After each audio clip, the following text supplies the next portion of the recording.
This is a scary movie about frogs. Hey everybody, real fast, I want to introduce you all to Molly. Dog! She's the newest member of the Dead Aw. Meat family. She Cute. was my dad's dog, and now she's ours. You can see her on Aw. every podcast episode, and I'm Damn. sure she'll be showing up in sketches and sponsor bits. Her and Lucy are still learning to get along, but you know what? I think they'll get there. Alright, just wanted you to meet Molly. Thanks everybody. Be good She's puppies. cute.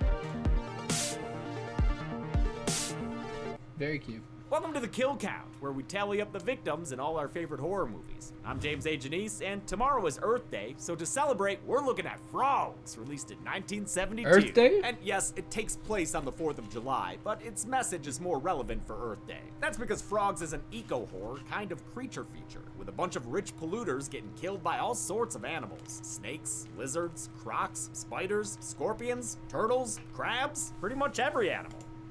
What am I, fucking alligator turtle? Holy shit. Snakes, lizards, crocs, spiders, scorpions, turtles, crabs, pretty much every animal. Except, Holy well, shit. frogs. I mean, they're there, hopping around and croaking relentlessly in the background.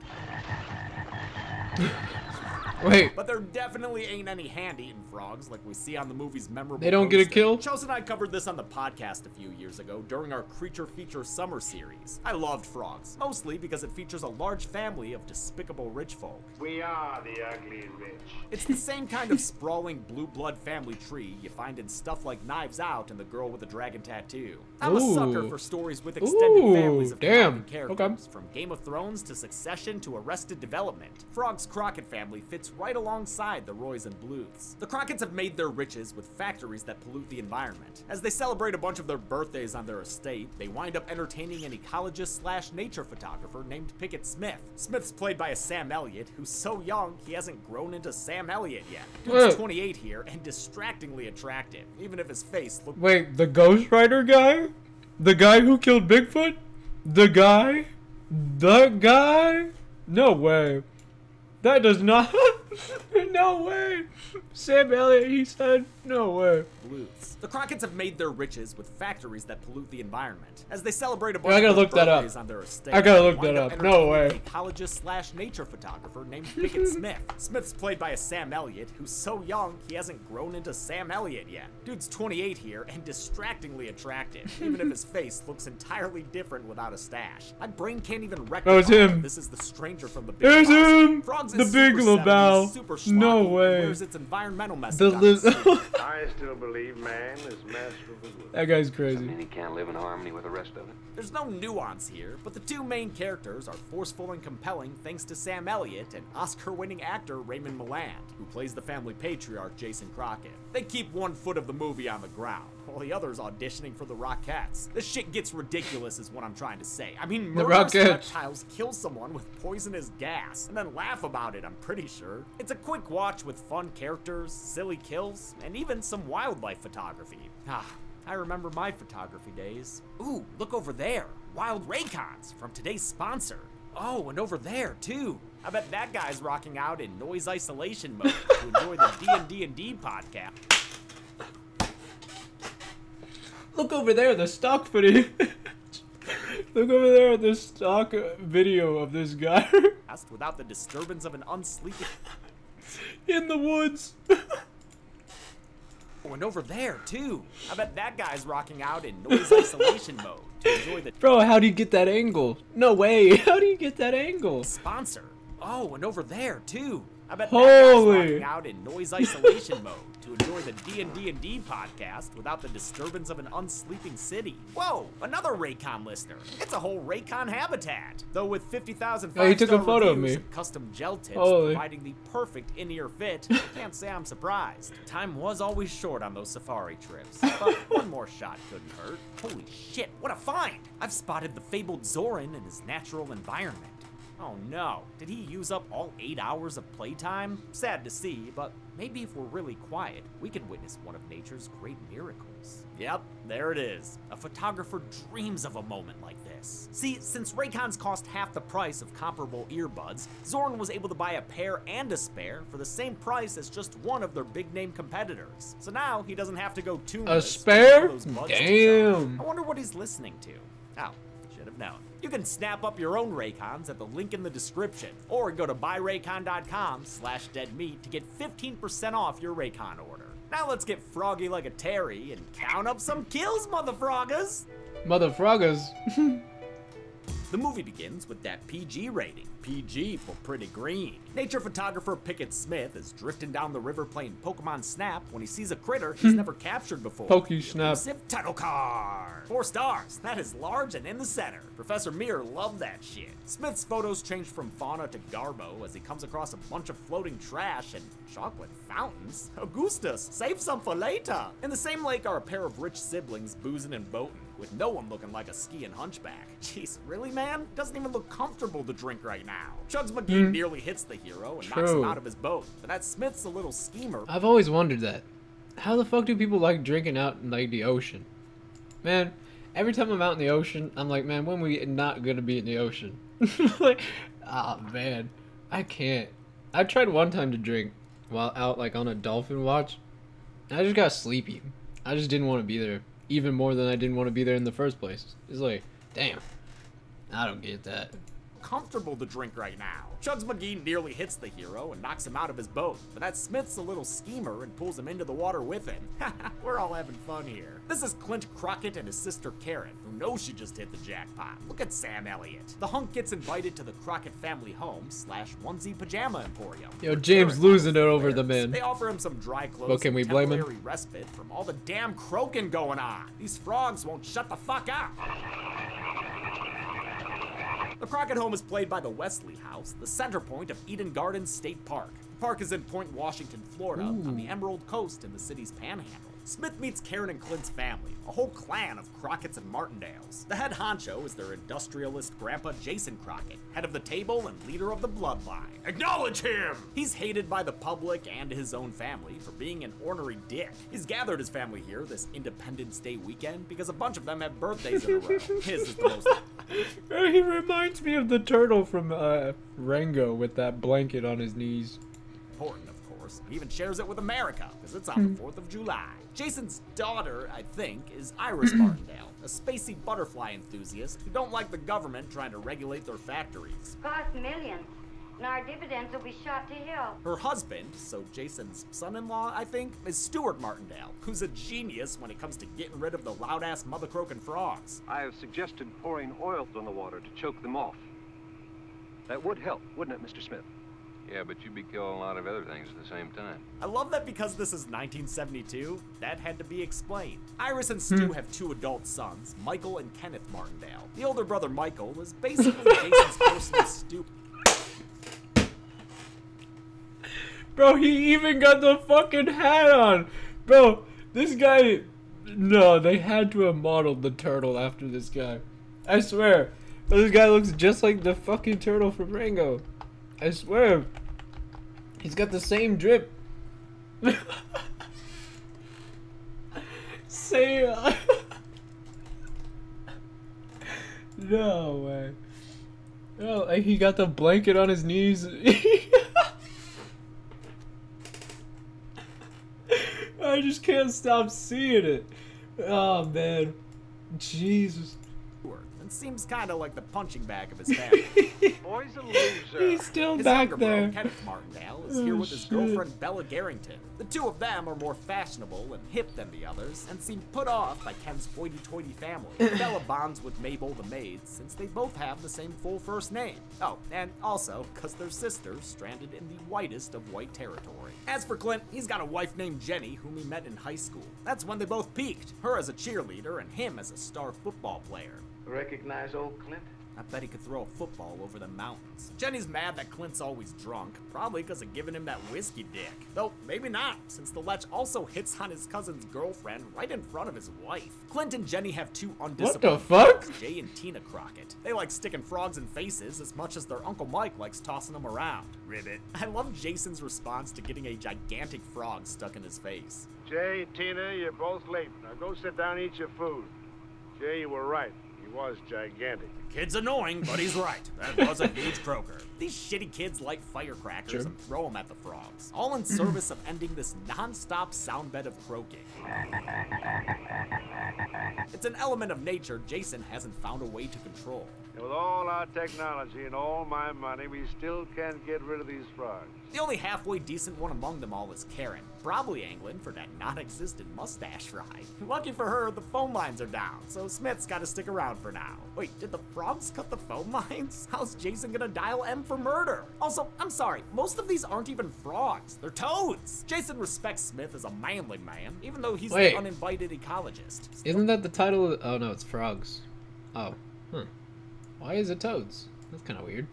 Better than his miserable progeny. He asks him to go look for Grover, a guy he sent out earlier with pesticide to take care of the frogs. Smith finds Grover's poison and the various animal carcasses caused by it. The last dead thing he finds is Grover himself, seemingly eaten by snakes and other various wildlife. Except frogs. Maybe Kermit held his fellow green boys back. I am impressed by how nasty Grover's face looks. Kind of Night of the Living Dead-ish. Well, it's right about now that Smith wants to leave, but Jason convinces him to stay the night. And why not? Who wouldn't want to hang around with a crazy motherfucker who shoots a snake? He's even got the gun! Yo, that bullet kept going, dude. Way to put a hole in your wall or ceiling. Between the snake attack and his group of frogs, he's got the hat. He's got the gun. Smith proposes. Bro, fuck off. He's got the hat. He's got the gun. He's got the chair. He's got the overall. Decides and pollution are to blame. What if nature was trying to get No way. What if you go stick it in a tree? Jason sends out the little wiener Michael Martindale to see if he can figure out what's wrong with the phone lines. He makes a left on guy. But since he failed to take them out with a power slide, he pulls over so he can murder some wildlife, resolving to shoot at a bird. This impromptu hunting sesh takes him deeper into the woods until he lands a hit on the rarest game of all. The human shit! With his jackass grounded, a whole bunch of furry tarantulas descend upon him. And is the moss attacking him? What is this, the Evil Dead? Or the Happening? Either way, he's looking like a battlefield sniper in no time, and is killed when the tarantulas bite him to death. Oh shit, and a scorpion too, but no frogs. At least the spiders gave him some nice threats. That's real shit. Man had to actually, like, sit there with those fucking things. Ugh. Brother Kenneth finds himself in the greenhouse, where there's a party going on with all the little lizard guys invited. Oh, make sure Grinning Greg comes. That guy's a fucking hoot. Who invited Punchin' Paul, though? That dude's an asshole. As with many parties, the attendees drink too much and start knocking shit over. Like the piss-colored poison, you really shouldn't be keeping on the top shelf like that. Oh, hey, come on. That time was intentional, mister. The broken jars gassed the place up good and proper. Especially since somehow these murderous reptiles closed the door. The lizards and what? No way! They closed the fucking no way! They closed the fucking door, bro. It would have been amazing if they had like his tail going out on the way out. The lizards and tegus lick at the taste of vengeance lingering in the air as Kenneth succumbs to the gas, filling this place faster than the facility level in GoldenEye. This is what happens, Kenneth, when the lizards say live and let die. Lizards, not frogs. Smith finds Kenneth's body, as does his girlfriend Bella, who's been having to put up with Clint trying to grind on her and shit. Smith tells Jason about his dead grandson, and everyone runs inside to cower, except Charles the butler. He's cool. I'd be glad to do anything I can, Mr. Smith. Thank you, Charles. He's extra cool because we've seen actor Lance Taylor Sr. on this show before. He was the funeral home director in Blackula, who had a very memorable line. Smith and Charles tend to the body as the frogs take over tea time Blackula, really? America cake. I don't remember that. That has like jello inside of it. You know, I don't remember his line. Iris is still out chasing butterflies, and because it's what you do when you're in this movie, she wanders too far into the woods. She comes across a rattlesnake that makes her scream. That's how you scream? The fuck? Okay, guess that's how you scream. The wailing woman falls into a peach pit by the looks of it. That scream was off her skin, no salt or nothing. Actually, we gotta appreciate that scream one more time. Wait, that's how you scream? Her face.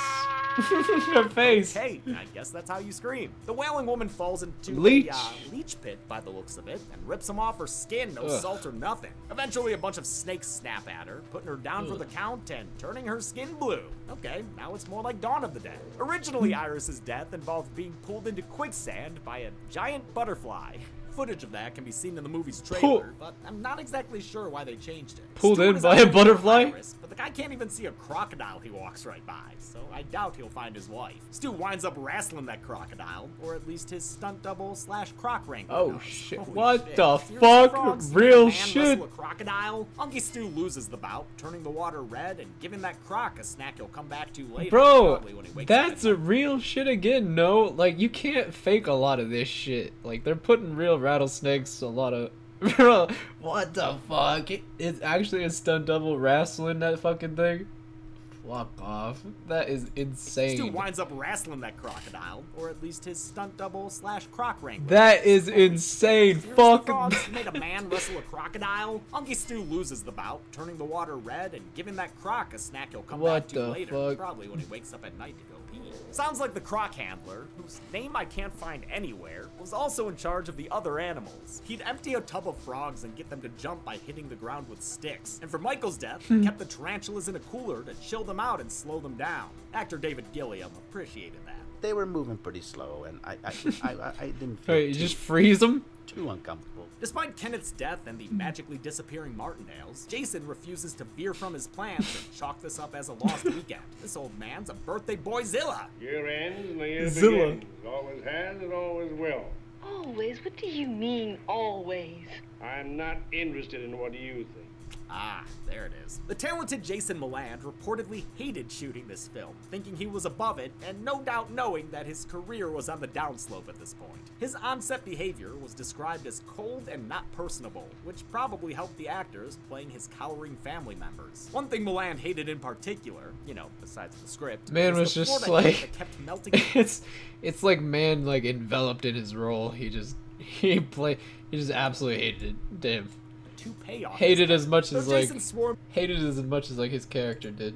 Fucking hell. it was the Florida heat that kept melting the toupee off his head. Though Jason swore him to secrecy, Smith tells the family about Grover's death. He tries to calm them down with a plan to get off this island, because he ain't looking to have a tombstone here. But Jason doesn't want his family to abandon their property. I control these people, not you. Bella, understandably, doesn't take too kindly to that, and pretty soon Charles and Mabel are joining her and thinking it's time to go. Jason angrily lets them leave, risking their lives by having drunk Clint drive them to shore. He does so in a speedboat, only to find that the reptilian menace has already landed across the pond. Like, literally, I don't mean the UK. There's not a soul in sight here, only signs of some, like a tackle box and a nice little festive barbecue area. Hot Things dog? then get Hitchcockian, sending the deserters and their luggage to run away. Clint comes back to the dock to find his boat floating in the lake. The mooring line was cut, apparently by a lizard, and finds that hilarious. What the He dives in fuck? to get to the boat. Yo, these animals are ruthless. Straight closed the door with the poison and they bit no. Mooring line. What the fuck? Apparently by a lizard who finds that hilarious. He dives in to get to the boat. Should have soared Very lunch, funny. dude. But before he can come aboard, a water snake catches up to him and kills him via the dreaded bloody hand. He sinks below the water and Water drowns, while snake. His wife Jenny watches through binoculars. Jenny runs to the water, screaming for her man, only to get stuck in some muck. She screams her fucking lungs out as a giant turtle, not frog, approaches. She's killed off screen, but we do get to see the carnage a little later when Smith That's finds a her body in the big-ass water. turtle. Bad case of crabs there, huh, Jen? Still not frogs. The frogs are doing their part, I guess, non-lethally menacing the people inside the house. It's just Jason, Smith, Karen, and these newly orphaned kids now. And everyone wants to leave except Jason, who's still being a little birthday bitch. You want to leave? Go. Go on, get the hell out of here. Those kids are like, okay. Karen can't convince the last dinosaur to budge, Okay. so they say their goodbyes and leave.